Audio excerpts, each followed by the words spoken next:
Hello বন্ধুরা, আসসালামু আলাইকুম। Welcome to MK cooking house. কেমন আছো সবাই? আশা করি সবাই খুব ভালো আছো, আমিও ভালো আছি।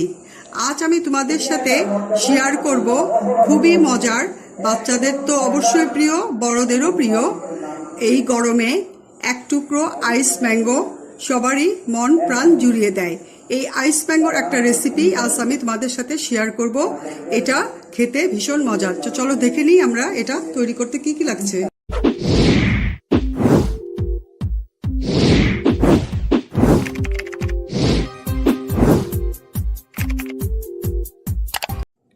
আইস ম্যাঙ্গো করার জন্য এখানে আমি একটা এরকম বড় সাইজের আম নিয়েছি, আর নিয়েছি এরকম একটা চিকন ধরনের চাকু। এই চাকু দিয়ে আমি প্রথমে এই আমের মুখটা একটু পুরু করে কেটে নিব। আমটা আমি এটা মুখটা কেটে নিয়েছি, এখন এই মুখটা আমি আলাদা করে রাখবো।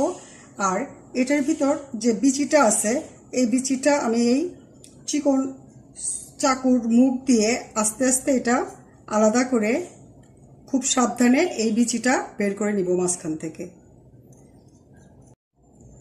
এই বিচিটা বের করা খুব একটা সহজ কাজ না, তবে কিছু টিপস ফলো করলে এটা ইজিলি বের করা যায়।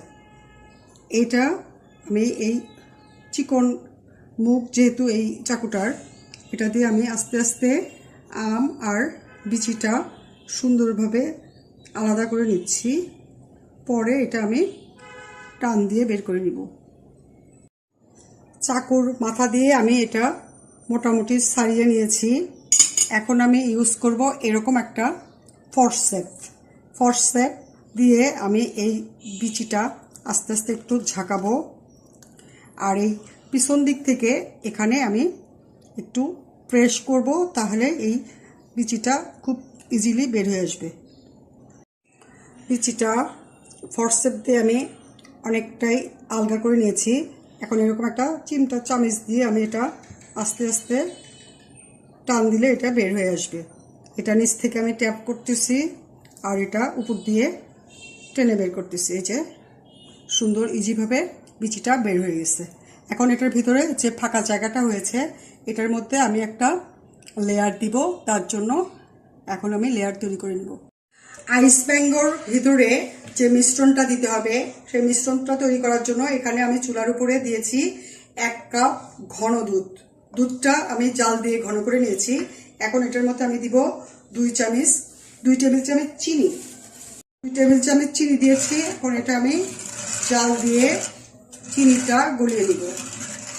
ঘন দুধের মধ্যে আমি দিয়ে দিচ্ছি 2 টেবিল চামচ গুঁড়া দুধ দিয়ে দুধটা আমি আরও ঘন করে নিব। এখন এটা আমি ভালো করে জাল দিয়ে একদম এটা ক্রিমের মতো বানিয়ে নিব। লিকুইড মিল্ক, পাউডার মিল্ক আর চিনির মিশ্রণটা আমার একদম ঘন হয়ে একদম ক্রিমের মতো হয়েছে। এই পর্যায়ে আমি চুলাটা বন্ধ করে দিব আর এটা একদম ভালো করে আমি ঠান্ডা করে নিব। আইস ম্যাঙ্গো তৈরি করার জন্য যে ক্রিমটা আমার দরকার, এই মিশ্রণটা, এটা আমি ঠান্ডা করে নিয়েছি। এখন এটা আমি আমের ভিতরে দিয়ে নিব।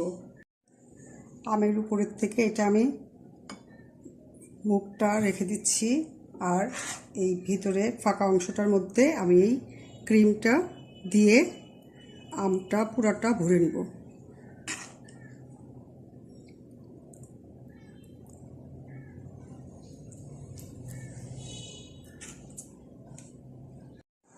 আমের ভিতরে আমার ক্রিমটা দেওয়া হয়েছে। এখন আমি এই মুখটা দিয়ে আবার এটা চাপ দিয়ে লাগিয়ে দিচ্ছি। এখন এটা আমি ডিপ ফ্রিজে রেখে দিব যতক্ষণ পর্যন্ত এটা জমে আইস না হয়ে যায়। আইস ম্যাঙ্গোটা আমি ডিপ ফ্রিজ থেকে 4-5 ঘন্টার মতো রেখে পরে বের করে নিয়েছি। এটা একদম সম্পূর্ণটাই আইস হয়েছে। এখন আমি এটার ভিতর থেকে মানে উপরের এই আমের মুখটা সরিয়ে নিচ্ছি আর এটা আমি একটা এই কাটার দিয়ে এটা ছিঁড়ে নিব।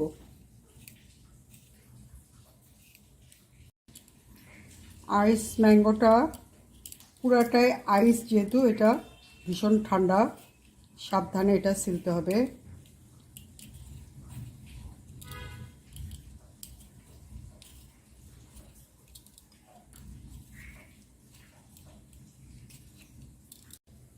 ম্যাঙ্গোটা আমি পুরাটাই ছিলে নিয়েছি ভালো করে। এখন এটা আমি পিস পিস করে কেটে নিব। এখন আমি এই ম্যাঙ্গোটা পিস পিস করে কেটে নিব।